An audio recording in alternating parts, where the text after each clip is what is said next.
Namaste. Addictions in DSM-5 are of two types: substance addictions and activity addictions. Gambling is one of the ancient activity addictions. It is an addiction that has destroyed thousands of lives and families worldwide, and it even continues to do so even today. The person with gambling addiction just cannot stop himself from gambling, and in the process destroys his life. It is among the swiftest of self-destructive addictions.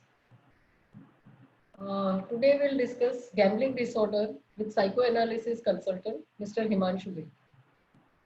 Himanshu Ji, can you tell us what is a gambling disorder all about? It is a disorder under the broad heading of addiction. So it is definitely an addiction disorder, but addiction not of a substance, but of an activity, that of gambling.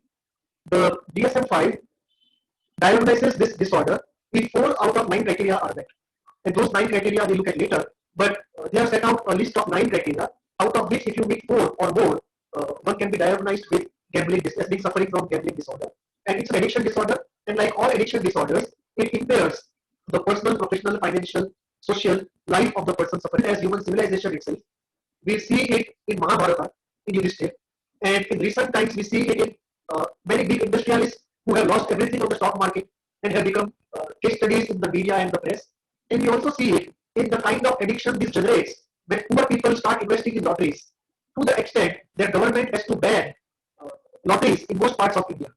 So this is an addiction which can very easily become almost a social pandemic. And in many countries, this has attained the scale of a social pandemic, and government. So it seems to be a addiction, a disorder, which is very easy to acquire, which is very fast in spreading and establishing itself in society, and to the great detriment of citizens, individuals, families, and society itself.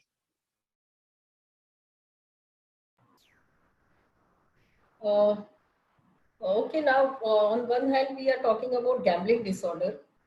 Can you tell us how different it is from gaming disorder?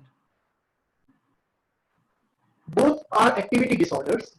At present, DSM does not go in details of gaming addiction, gaming as addiction disorder. I'm sure by the time we are in DSM 6 or 7, we will see that included. But gaming disorder is more related to children and teenagers. Gambling disorder is more related to young adults or adults. And the gaming disorder usually does not include much of financial aspect, whereas gambling disorder does.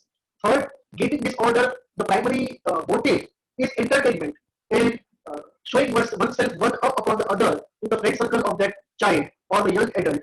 Whereas in the gambling disorder, the core objective is to acquire money as fast as possible without patience, hard work, perseverance, or facing the difficulties of the world. So the intentions are very different. Amount of money involved is very different. Technological sophistication involved is very different. Age groups involved are usually different. And unless you start gambling on the complete innocent addiction, whereas gambling addiction is not only a disorder but also legally a crime in many countries, in many parts of the world. Okay, now can you tell us what are the symptoms of gambling disorder? DSM-5 tells us about 9 different criteria, and out of which if 4 or more are met, the diagnosis can be made. And these things include a persistent need to go for gambling, put in increasing amounts of money, always believe tomorrow I will win it, today I lose, try to wake up with even more ferocity, feel very restless if one is not allowed to gamble, ask for money from others, have severe impairment in occupational or personal life because of this, constantly keep thinking about it, have all sorts of magical fantasies about it, and occasionally even move out of the way. And if it is 4 to 6 criteria out of 9 are met, we call it mild. 4 to 5 I think are mild, and then 6 to 8 or something is moderate, and 8 to 9 or something is severe. I'm not exactly sure about the figures, but mild, moderate, and severe is based upon how many criteria are you able to meet out of the 9. So the first couple 2 or 3 are mild and moderate and severe. So 4 out of 9 is where the diagnosis starts, and based upon how many are met, you move from mild, moderate to severe.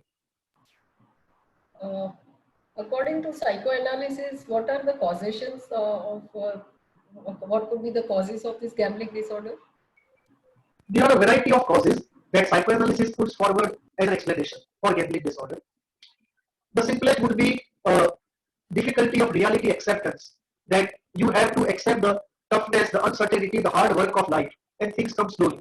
And you want somehow the magical thinking to take effect, and suddenly without doing anything, without waiting, in a narcissistic way, reach the other side of the fence and suddenly become rich, and thereby satisfy all your desires of sense pleasure, of fame, and other kinds of desires. So the first explanation has to do just with regression to the child state of magical thinking, where one does not have to do anything tough or difficult in life, not to take the risk, not to take the beatings of life, and by a magical leap get where one wants to get, and then there it would be heaven, no problem hereafter. So it is a leap out of reality into heaven, which is a regression to early childhood, an infantile part of childhood, what I call the bliss at the breast.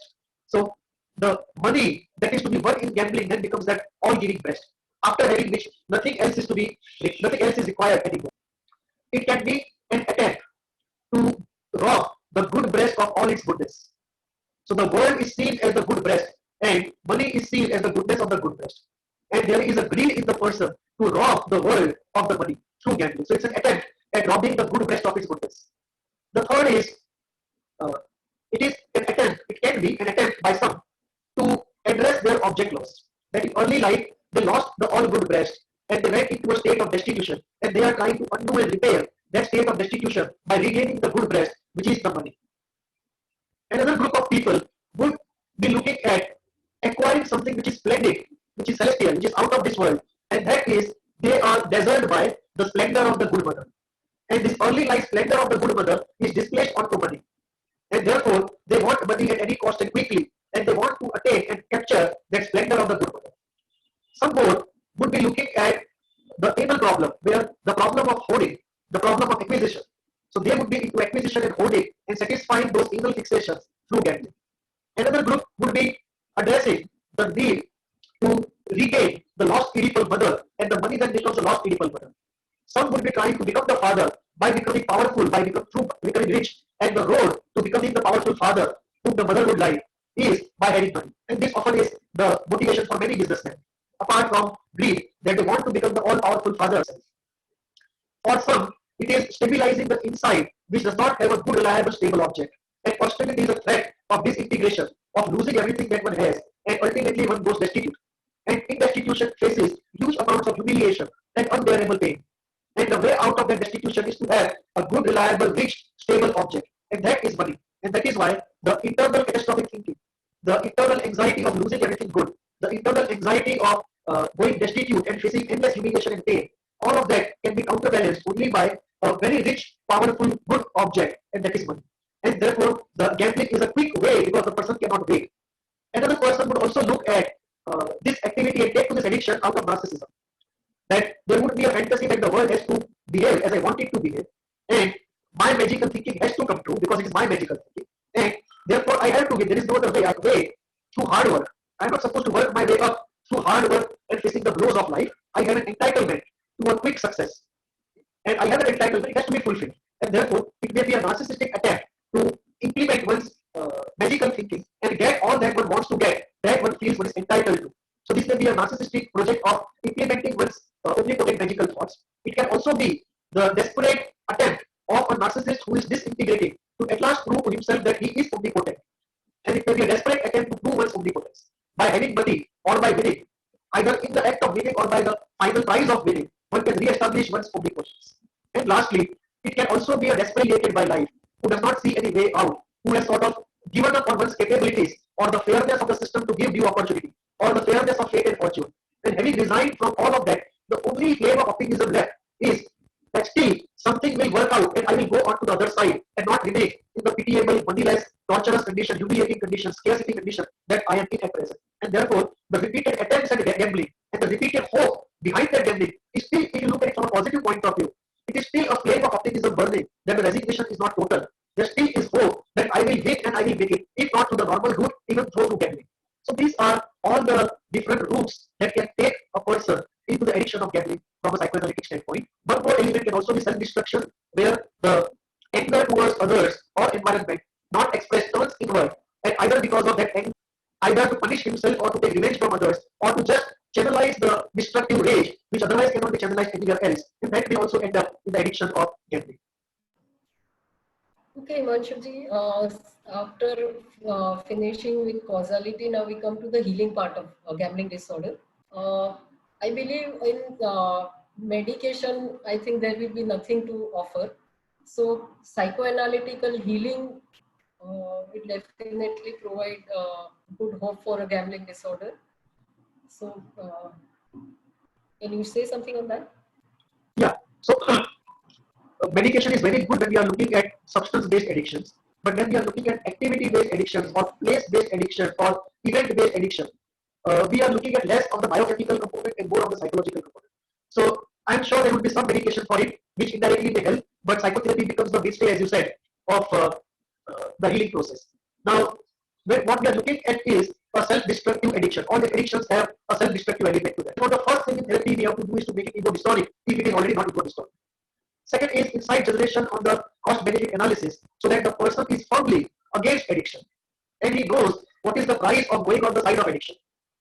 Third is to explore the inability of the person to accept reality and work out the hard way like everyone else does. Because somewhere the hypersensitivity of the person and the past experiences and at times a stroke of misfortune make for him the normal gradual movement of life unbearable.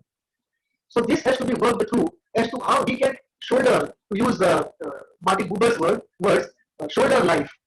So it is like giving education to shoulder life, what Martin Buber used to say.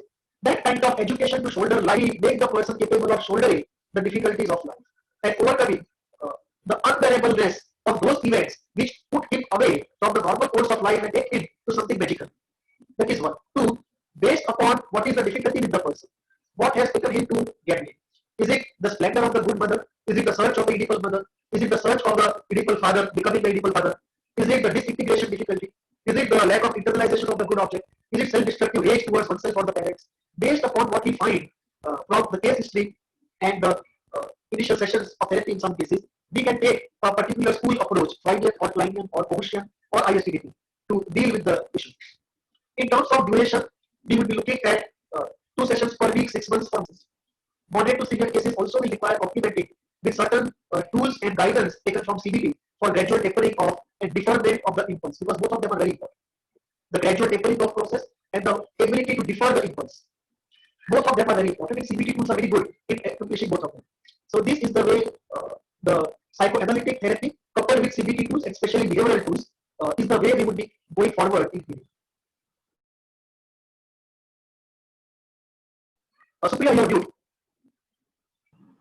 Yes, as we talked about group therapies and group support helping in substance-related addictions, how about group therapies or group support helping in gambling disorder?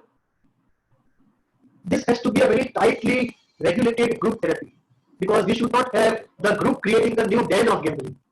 So yeah, so it has to be very tightly regulated, very well structured support system. But yes, like all addiction disorders, we can have it. But what is important is that is we must have success cases going out of the group or coming back to the group after a gap as mentors, which should keep constantly in everyone's mind the objective of healing and the possibility of healing. But yes, in developing countries where many cannot afford individual therapy and limited things that medication can do, in these kind of disorders, group therapy has to be innovated and implemented. So then we have the combinations: a person with individual therapy going to a support group, or a person in group therapy going to a support group. And both combinations work. I think if well regulated and the ideal always kept in mind, and the standards of this de-addiction that we said not being diluted, and always the whole flame of sincerity has to be kept burning. If these things can be kept in mind, we can definitely go for group therapy and innovate if something does not work out. If the present models don't work out, does not mean we have to stop. We can always innovate in group therapy to make it possible for those who cannot afford individual therapy or those who like group therapy to take that option and accelerate their process of de-addiction. Thank you. Supriya, your view. Yeah. What will be the role of holistic healing in healing a gambling disorder?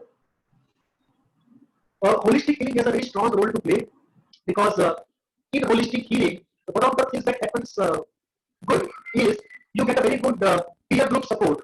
So whether you are in Reiki groups or pranic groups, you get associated with groups. These groups do regular meditation, yoga, Reiki or pranic healing, either online or offline. And if you keep participating, definitely there is a diversion of mind. There is relating to new people. The emotional object portfolio inside the mind is filled up. One is motivated by positive goals. You find people who are accepting of you and ready to help you in this process. You spend less time alone and more time into aspects deep inside of you, using pranic healing and Reiki and other tools. which are yoga, pranayam, homeopathy. Using all these tools, you try to heal something deep inside of you, and obviously, whatever success you get is going to reflect in acceleration of the healing process. So, holistic healing definitely has a role to play directly by its effect, and also through the peer group support that you get, and through diversification of mind, and you are getting involved in so many activities, so many people, and filling up of the internal void by having more people, more objects in the internal universe. So, it definitely has a role to play, and it is very affordable. Most of the times, it's almost free, and therefore many people can access it. I see no reason why this should not be accessed, because I don't see any damage in it. I do see something positive in it. So I do believe that in all psychological difficulties, including addiction, traditional healing of medication and therapy. Okay, now we come to patient education. So how can and what kind of patient education should be done in healing of a gambling disorder? Addiction is something where patient education is very necessary. The patient, it has to be made ego dystonic. The addiction has to be made ego dystonic. And the patient has to be made aware of cost and benefit of what he is doing, and the irrationality of what he is doing, and the positive goal of what is possible if he gets out of it. Now, if the hold of the addiction is too strong, and the person just does not listen to this and finds it preachy and sermonizing, then a deeper level of education is necessary to make him aware of what is at the root of addiction. And at that point, the person has, after doing it, at least start taking the whole thing seriously and turn against the problem. And I think this is very necessary. And if the person does not turn, then we have to wait for life to teach him lessons after which he can come in. But after the deeper education, the person has to have an insight and some amount of feeling of that addiction being ego distorted. Now, what does psychoeducation do is it brings about these two things, making it ego distorted, creating insight at least of some patient. If he wants to go on the de-addiction path, he knows the do's and don'ts. What will aggravate the situation, what will heal the situation, and correspondingly, he can take measures to be away from precipitating factors which create that impulse leading to addiction. 3, he knows what is working and not working in terms of medication and therapy, and correspondingly, the healing process can be changed or modified. 4, his reporting becomes very meaningful to the healer because he reports what is scientifically the center and does not report something which the healer cannot make use of. 4, he can marshal the holistic healing tools and social support systems which can help him in the process of getting himself free from it. And 5th, if there are any side effects of either the addiction or of the medication, he knows what are those, and he can very early in their emergence go and report it to the treating doctor and get those things sorted out early and not allow them to grow into a full-blown major difficulty, a secondary major difficulty. So these are very, very important elements in patient education, especially related to addiction. Okay, now since we are talking of the healing process of the patient, his family will definitely play a very important role in the whole thing. So how can they be educated about it? It's very important because one of the key elements in this disorder is the finance. So if the family keeps a tight hold on the finance and makes sure the person does not get it from relatives or friends, that can be one way of checking how much he does it. That is one. 2, the family has to be very clear about the need for medication and therapy. It will not go away by condemnation and sermonizing and preaching. That will only aggravate the situation. It will make the person more angry, more defiant, more self-destructive, and more he will destroy himself to take revenge from you. And this is what unfortunately most parents do, thinking they are doing it for the good of the child. So that is very important to see that sermonizing, condemnation, criticism, pouncing about the person will not change the person. But understanding the rules and doing something there might change the person. Third, they will know what is working and not working in terms of therapy and medication. So they can also inform as well-informed informants to the treating healer, whoever that, do's and don'ts, of what will aggravate, what will not aggravate. So they can follow them. Fifth, they can help the patient in really getting access to some good holistic healing sources and some good social support groups.